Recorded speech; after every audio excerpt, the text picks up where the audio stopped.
Hi hello నమస్తే welcome to auto wala updates. ఇప్పుడే Asuraguru movie చూడడం జరిగింది. ఈ మూవీ 1 hour 58 minutes రన్ టైమ్తో ఆల్రెడీ తమిళ్లో 2020లో రిలీజ్ అయింది. నెట్ఫ్లిక్స్లో కూడా స్ట్రీమ్ అవుతుంది.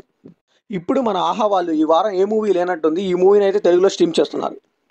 ఈ మూవీ చూశాక నాకు ఎక్స్పీరియన్స్ చెప్పాలంటే మన ఆహా వాళ్ళు ఎక్కడి నుంచి పట్టుకొస్తారో నాకు తెలియదు, కానీ ఒక మంచి స్క్రాప్నే తీసుకొస్తారు. ఇదైతే రాడ్డులకే రాడ్డు మూవీ అని చెప్పాలి. సో మూవీ అంతా కూడా చాలా అంటే చాలా బోరింగ్గా అనిపిస్తుంది. స్టార్టింగ్లో 2 దొంగతనాలు మాత్రం కొంచెం ఇంట్రెస్టింగ్గా అనిపిస్తాయి. మిగతా మూవీ అంతా కూడా అసలు ఏముందో కూడా అర్థం కాదు. టోటల్లీ ఒక ఫర్గెటబుల్ మూవీ అని చెప్పాలి. అండ్ ఈ మూవీ హీరో అయిన విక్రమ్ ప్రభు గారు కూడా మంచి కాన్సెప్ట్ని తీసుకుంటారని నేను అనుకున్నాను, కానీ ఈ మూవీ చూసాకైతే ఆయన స్టోరీ సెలెక్షన్ చాలా వర్స్ట్ అనిపించింది.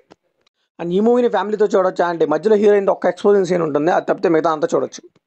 ఈ మూవీ బేసిక్ స్టోరీలు ఏంటంటే స్టార్టింగ్ సీనే ఒక మూవింగ్ ట్రైన్లో హీరో దొంగతనం చేసి పారిపోతూ ఉంటాడు. సో అసలు హీరో దొంగతనాలు ఎందుకు చేస్తున్నాడు, పోలీసులు పట్టుకున్నారా లేదా అని తెలియాలంటే ఈ మూవీ చూడాల్సిందే. ఈ మూవీలో పాజిటివ్ విషయానికి చెప్పాలంటే ఒక దొంగతనాలు చేసే టెక్నిక్స్ మాత్రం కొంచెం కొత్తగా అనిపించాయి. అది కూడా ఫస్ట్ హాఫ్లో 2 దొంగతనాలు అంతే, మిగతా అంతా మైనస్సే. ఇంకా ఆ దొంగతనాలని ధూమ్ 2 రేంజ్లో చూపిద్దాం అనుకున్నారు, కానీ మన అల్లరి నరేష్ గారు దొంగల బండి రేంజ్లో కూడా లేవండి. అండ్ ఫ్లాష్ బ్యాక్ కూడా అప్రిజిత్ రేంజ్లో చూపిద్దాం అనుకున్నారు, కానీ అది సుడిగాడ్ రేంజ్లో తయారైంది. ఇంకా ఫ్లాష్ బ్యాక్లో హీరో ఫ్రెండ్ హెల్ప్ చేస్తూ ఉంటాడండి. ఆ రీజన్ అయితే మరీ సిల్లీగా అనిపించింది నాకైతే. యోగి భార్గవ్ గారి కామెడీ అయితే అసలు వర్కౌట్ అవ్వలేదు. అండ్ తెలుగులో డబ్ చేసిన సాంగ్స్ అయితే ఇంకా అరాచకం అని చెప్పాలి. ఇంకా హీరోని పట్టుకోవడానికి సుబ్బరాజ్ గారు ఇన్వెస్టిగేట్ చేసినట్టు మన సర్లేరు నీకెవరిలాగా చూపిస్తారండి.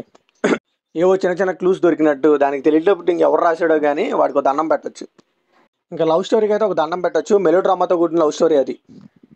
హీరోయిన్ చూడడానికి క్యూట్గా బాగానే ఉంది, కానీ ఓవర్ యాక్షన్ చేయించారని నాకు అనిపించింది. ఇంకా లాస్ట్కి ఒక పోలీసు హీరోతో అలా బిహేవ్ చేసి తనకు ఛాన్స్ ఇవ్వడం అనేది మరీ ఓవర్ ద టాప్ అనిపించింది. ఎన్నో సినిమాల్లో మనం ఆల్రెడీ చూసాం కూడా. పోనీ మూవీ అయినా క్వాలిటీగా ప్రొడక్షన్ వాల్యూస్ బాగున్నాయా అంటే పూర్ అని చెప్పాలి. షార్ట్ ఫిల్మ్ వాళ్ళే చాలా బెటర్గా తీస్తారు వీళ్ళకంటే. సో ఫైనల్గా ఈ మూవీకి వడ్డీకి చెప్పాలంటే 1 time వాచబుల్గా చెప్పలేకపోతానండి. మీరు బాగా ఖాళీగా ఉన్నా కానీ ఈ మూవీని అయితే అసలు ట్రై చేయొద్దు, ఎందుకంటే స్టార్ట్ చేశారంటే మీరు పక్కాగా రిగ్రెట్ ఫీల్ అవుతారు. సో ఇది నా ఒపీనియన్ మాత్రం. మరి ఈ మూవీ మీకు ఎలా అనిపించిందో కామెంట్లో షేర్ చేసుకోండి. మీరు అయితే లైక్ చేయండి, షేర్ చేయండి, వెళ్ళే ముందు సబ్స్క్రైబ్ చేసుకోండి.